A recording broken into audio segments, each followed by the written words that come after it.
Vivian Castellano wakes most mornings before her alarm in the same small house she has lived in for 26 years, in a bed that has been entirely her own for the past 5. For a long time, she assumed that fact was supposed to make her sad.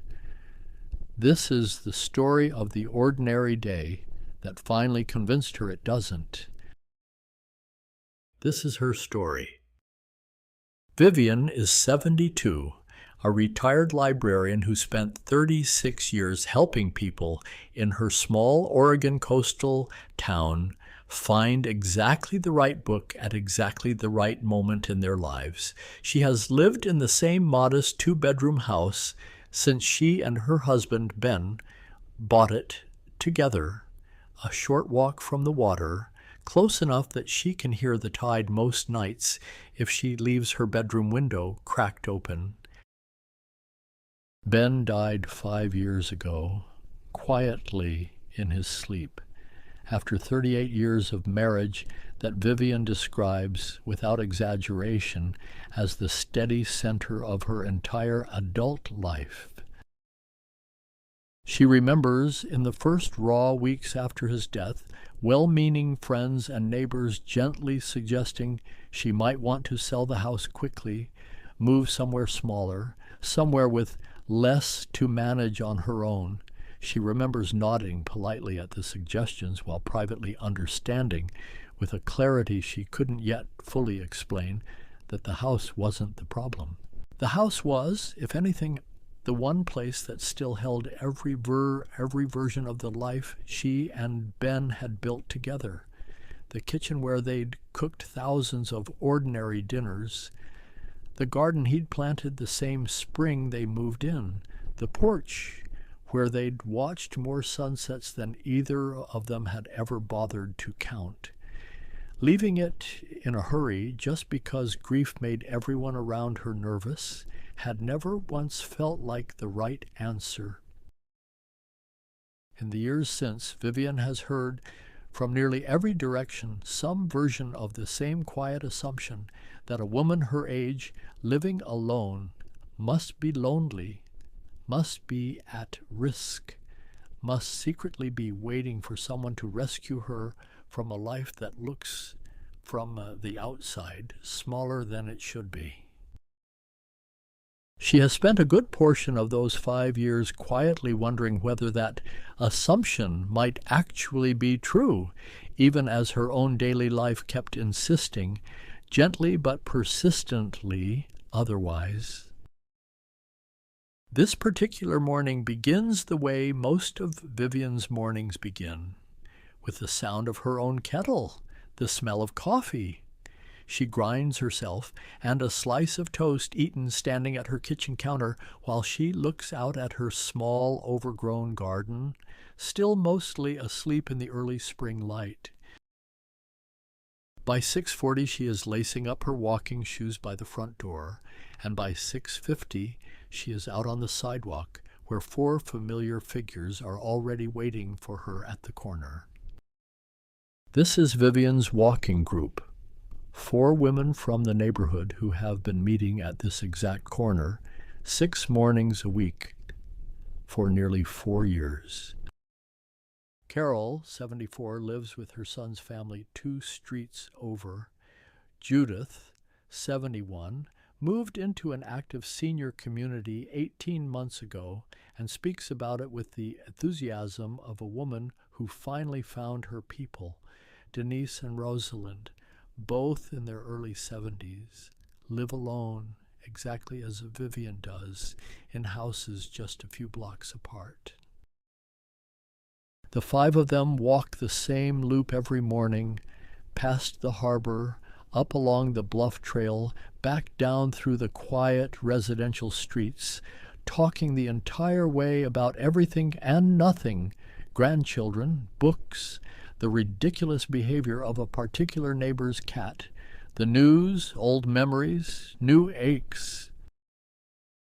By the time Vivian returns to her own front door, 40 minutes later, She has laughed at least twice, been genuinely listened to at least 3 times, and heard more real conversation than many people twice her age managed to gather in an entire week spent living with family. What strikes Vivian most, walking this same loop morning after morning, is how differently each of these 4 women has chosen to arrange her later years, and how little that difference seems to matter to the quality of the friendship itself.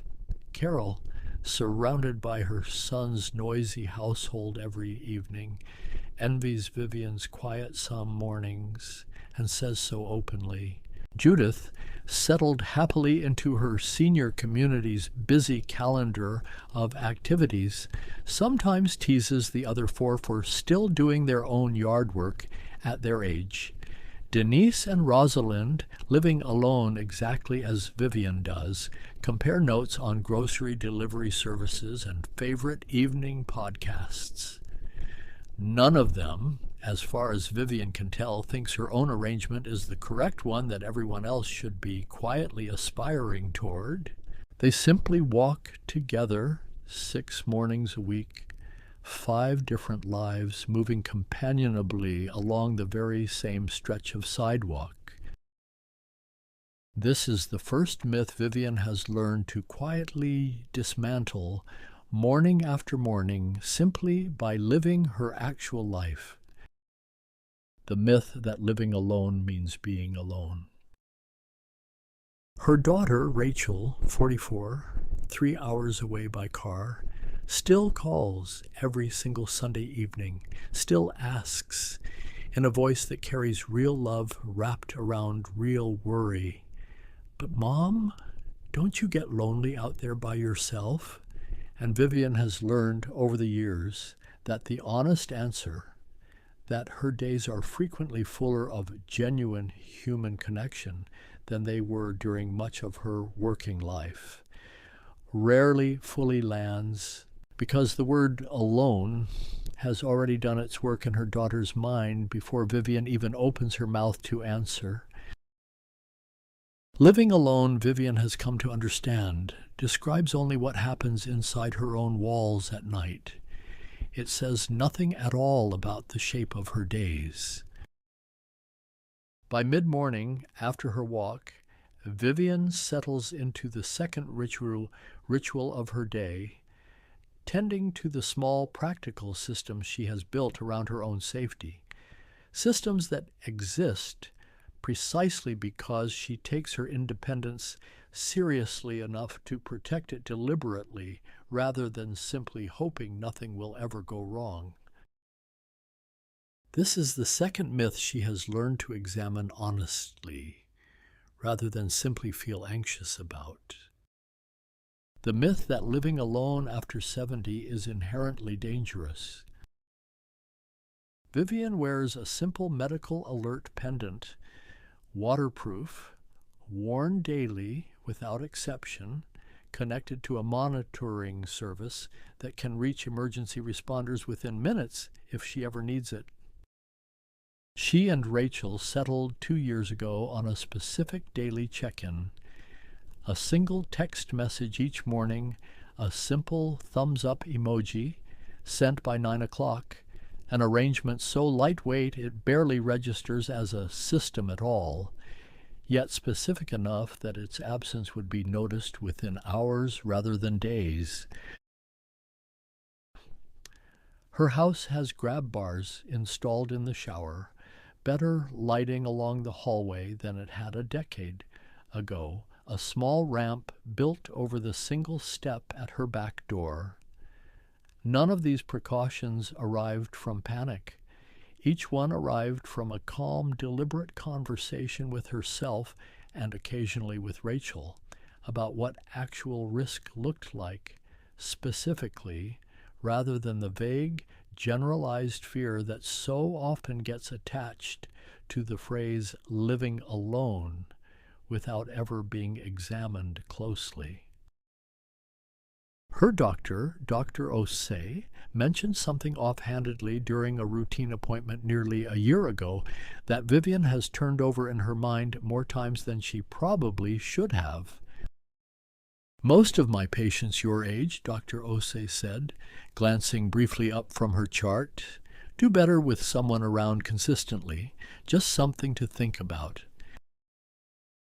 It was a small, generic comment, probably true in some broad statistical sense, and almost certainly not meant as any specific judgment about Vivian's particular life.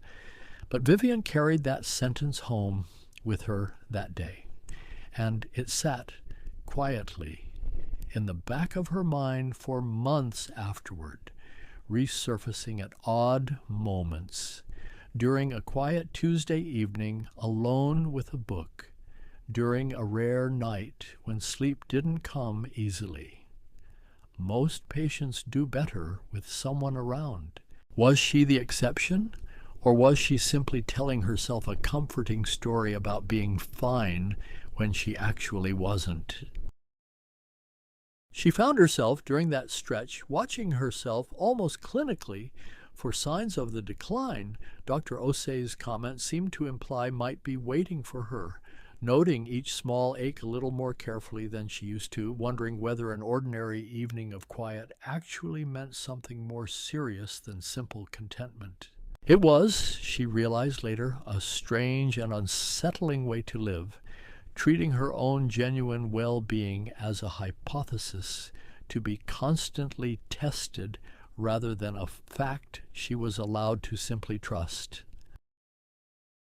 It took her the better part of a year and one particular conversation to finally set that sentence down.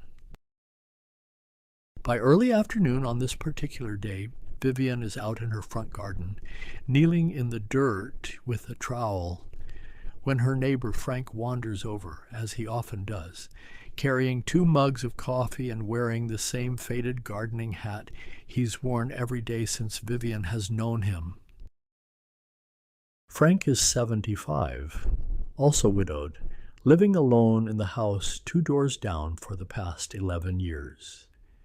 He and Vivian became genuinely close only in the past year and a half, an unhurried friendship that grew slowly out of shared mornings tending their respective gardens and evolved into something neither of them quite expected: regular dinners together twice a week, long conversations on her porch that stretch late into the evening, an easy companionship that Vivian has come to treasure without ever once wanting it to become anything more formal or permanent than exactly what it already is.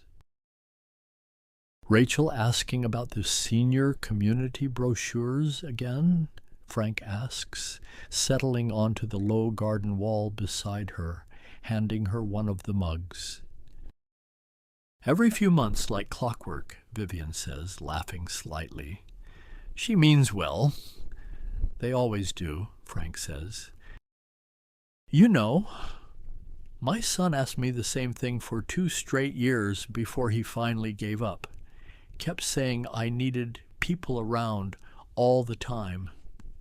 I told him, I've got people around. They just don't happen to live inside my walls." This is the 3rd myth Vivian has come to understand clearly through her friendship with Frank. The myth that safety or companionship requires constant physical proximity, someone under the same roof available at every hour, simply in case. What she and Frank have built instead is something both of them have come to prefer deliberately: real intimacy, real regular presence in each other's lives, without either of them sacrificing the particular quiet, uncompromised rhythm of a home that answers to no one but themselves. "I like having my own evenings," Vivian says, watching a hummingbird dart around the flowering bush near her fence. "Most of them, anyway. I just also like having you around for a lot of them, too.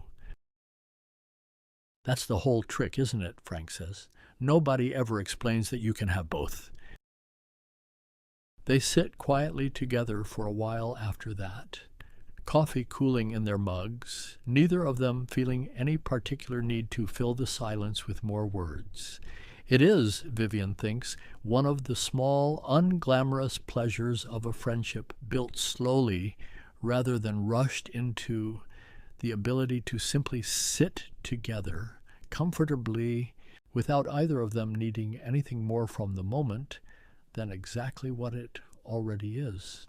The afternoon settles into its usual quiet rhythm after Frank heads home for his own errands. A few hours that Vivian spends largely by herself, painting at a small easel she keeps set up near her back window, a habit she picked up only after Ben died, almost by accident, during a particularly difficult stretch of that first widowed year. This is where Vivian arrives most afternoons at the most reflective part of her day, and the fourth myth she has spent 5 years slowly learning to see clearly. The myth that solitude and loneliness are simply two words for the same experience. In the earliest months after Ben's death, Vivian remembers the silence of her house feeling like something closer to an accusation. Every quiet room a reminder of exactly who was no longer in it. She remembers sitting at her kitchen table some evenings unable to eat, the specific hollow ache of loneliness pressing against her chest in a way she had never experienced before, not even during the loneliest stretches of her working life. That grief was real, and it deserved to be exactly as heavy as it was. But somewhere in the past few years, almost without noticing the exact moment it happened, Vivian discovered that the silence of her house had slowly, quietly changed character. The same quiet that once felt like absence now, more often than not, feels like room. Room to paint badly and not mind, room to read for 3 uninterrupted hours on a rainy afternoon, room to talk out loud to Ben sometimes, still telling him about her day the way she used to at dinner, not because she's confused about where he is, but because the habit of sharing her thoughts with him has simply never fully left her, and she has decided deliberately not to force it to. She has learned, slowly and sometimes painfully, to tell the difference between these two experiences that so often get folded together under a single word. Solitude, the kind she chooses and shapes with her own hands, nourishes her. Loneliness, the kind that arrives uninvited, still visits occasionally, an unexpected wave on a difficult anniversary. A particular kind of quiet on a holiday that used to be full of Ben's laughter. But loneliness, she has come to understand, is not the automatic tax she pays for living alone. It is simply one thread among many, not the entire fabric of her days, and treating it as though it were the whole story would mean ignoring almost everything else that actually fills her time. She has come to think of it almost the way she used to think about cataloging books at the library, sorting them not by how they looked from the outside, but by what they actually contained. A quiet Tuesday evening spent painting was not the same category of experience as a hollow Sunday afternoon spent missing Ben so acutely it made her chest ache, even though both, described briefly to someone else, might sound identical. An older woman, alone, in a quiet house. The difference lived entirely in what the quiet actually held, and Vivian had learned patiently to stop assuming the worst simply because a room happened to be silent. The fifth myth is the one Vivian understands most concretely because she tested it directly 2 years ago and found it wanting. After a minor knee surgery, Rachel had insisted, with real love and real worry behind the insistence, that Vivian come stay with her for a few weeks of recovery. In the guest room of Rachel's busy suburban house, surrounded by family, exactly the kind of arrangement everyone assumes should feel more reassuring than living alone, Vivian agreed, wanting to ease her daughter's worry as much as her own recovery, but the 3 weeks that followed taught her something neither of them expected. Rather than feeling calmer, Rachel grew visibly more anxious with Vivian actually present in the house, hovering over small movements, questioning every activity, checking in so frequently that Vivian began almost immediately managing her own behavior around her daughter's anxiety rather than around her own actual physical recovery. "I thought having you here would make me worry less," Rachel admitted near the end of that difficult stay, sitting on the edge of the guest bed, looking exhausted in a way Vivian hadn't expected. "But somehow I'm worrying more. I'm just watching for it every single second now, instead of trusting you to tell me if something's actually wrong." Vivian returned home at the end of those 3 weeks with a piece of information neither of them had expected, but both of them in the end were grateful to have. Proximity, it turned out, wasn't the same thing as peace of mind. Not necessarily. Sometimes it simply moved the worry closer, sharpened it, gave it more surface area to attach itself to. Vivian remembers, in particular, one evening during that stay when she'd simply gone to the kitchen for a glass of water at 11 at night and found Rachel already awake, sitting at the table, having heard the floorboards creak down the hallway. "I just wanted to make sure it was you," Rachel had said, half apologetic, half exhausted, and Vivian had understood in that small moment exactly how much energy her daughter was spending simply listening for her night after night, energy that never would have been asked of her back in her own quiet house, where a creaking floorboard was simply a creaking floorboard. Neither of them wanted to repeat that particular arrangement again, and both of them eventually felt relieved rather than guilty about that shared conclusion. The sixth and final myth is the one Vivian has spent the longest time working through because it lives less in other people's comments and more in a small, persistent voice inside her own head. The myth that choosing to live alone at 72 is simply stubbornness dressed up as independence. An old woman digging in her heels against good advice, rather than a grown adult making a considered decision about her own life. Vivian has come to understand slowly that the difference between stubbornness and genuine choice lies almost entirely in whether the decision gets revisited honestly rather than defended reflexively. She does revisit it, not anxiously, not defensively, but with the same calm, periodic honesty she brought to every major decision throughout her working life. Every few months she asks herself directly whether this arrangement is still serving her well, whether her health, her energy, her genuine day-to-day happiness still support the life she's built. So far, each time she has asked herself that question honestly, the answer has come back clearly, consistently, unmistakably yes.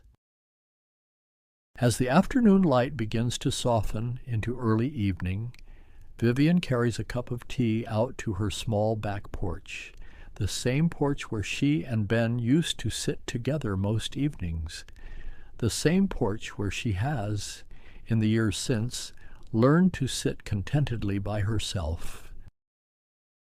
She settles into her chair, listens to the faint sound of the tide she can just barely hear from here, and lets herself finally sit with a question she has circled around from a dozen different angles throughout this entire ordinary day. The question was never really, is living alone sad? That was always the wrong question, borrowed from other people's fears rather than her own actual experience. The real question, the one she finally lets herself ask directly, sitting there with her tea cooling slightly in the evening air, is simpler and far more honest. Does this life, exactly as I have built it, make me happy? And for the first time in 5 years, Vivian lets herself answer that question without hedging, without immediately qualifying it with someone else's worry, without softening it to make it easier for anyone else to hear. Yes. That evening, when Rachel calls at her usual Sunday time, Vivian doesn't launch into an explanation or a defense the way she sometimes has in the past, anticipating the familiar worried question before it even arrives. Instead, she simply tells her daughter about the day, the walking group and Judith's story about her ridiculous new neighbor, the joke Frank told over coffee in the garden that made her laugh out loud for a full minute afterward, the chapter of her book she finally finished, the small painting she's almost happy with. Rachel listens, and Vivian can hear something in her daughter's voice ease slightly over the course of the call, not because Vivian argued her into feeling better, but simply because the genuine, unforced contentment in her mother's voice did more convincing than any explanation ever could have. "You sound really happy, Mom," Rachel says, near the end of the call, something almost like surprise in her voice. "I am," Vivian says simply. "I really am." After they hang up, Vivian moves slowly through her small house, turning off lights one room at a time, the familiar evening ritual of closing down a day. She pauses briefly at the front window, looking out at Frank's porch light glowing warmly 2 doors down, at the dark, quiet shape of the ocean beyond the rooftops, at a street she has called home for 26 years. The house she turns the final light off in belongs entirely, deliberately, happily to her, not because no one offered her another option, because, asked honestly and answered without apology, this is the option she actually wants. Vivian's story is worth telling because so much of what gets said about living alone after 70 comes from fear rather than actual observation. Fear that gets passed from doctor to family to friend to the person living the life in question, each one adding another quiet layer of doubt to an experience that, examined honestly, day by ordinary day, often looks nothing like the story everyone assumes it must be. None of this means living alone is automatically the right choice for every person, at every age, in every circumstance. Some people genuinely thrive surrounded by family under one roof. Some people need more support than a solo household can safely provide, and recognizing that honestly is its own form of wisdom, not a failure. The point was never that one arrangement is universally correct. The point is simply that the choice deserves to be made on its own honest merits examined clearly, rather than decided in advance by assumptions nobody ever bothered to test against an actual ordinary day. If you live alone, or you're considering it, here is what Vivian's ordinary day can teach us. Build and actively maintain a chosen social network of your own. Living alone describes only your address. It says nothing about how full or connected your actual days can be. Take real, specific precautions rather than surrendering to vague, generalized fear. A daily check-in, a medical alert system, thoughtful adjustments to your home. These are acts of genuine care for your own independence, not admissions of fragility. Remember that companionship doesn't require cohabitation.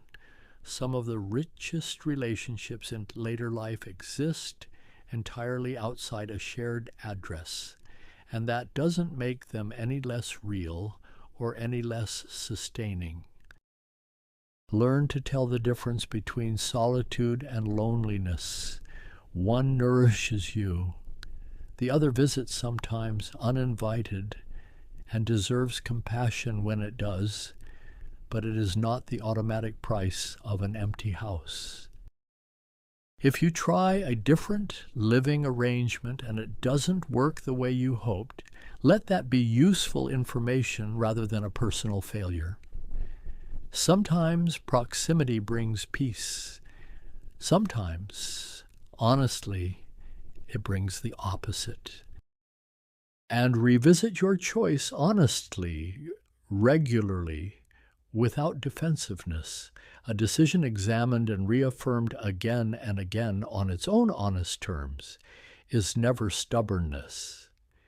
It is simply what it looks like to remain a fully thoughtful adult at any age at all. Do you live alone? And if so, what's one thing about it that surprised you? Tell us in the comments below and let us know what city or country you're watching from tonight. Someone else, quietly wondering whether their own quiet house is something to worry about, might need to read your answer. If Vivian's story meant something to you, subscribe to Better with Time for more stories from the Dignity years, because a full life was never about how many people live under your roof. It was always about how honestly you can answer the question of whether you're happy in it.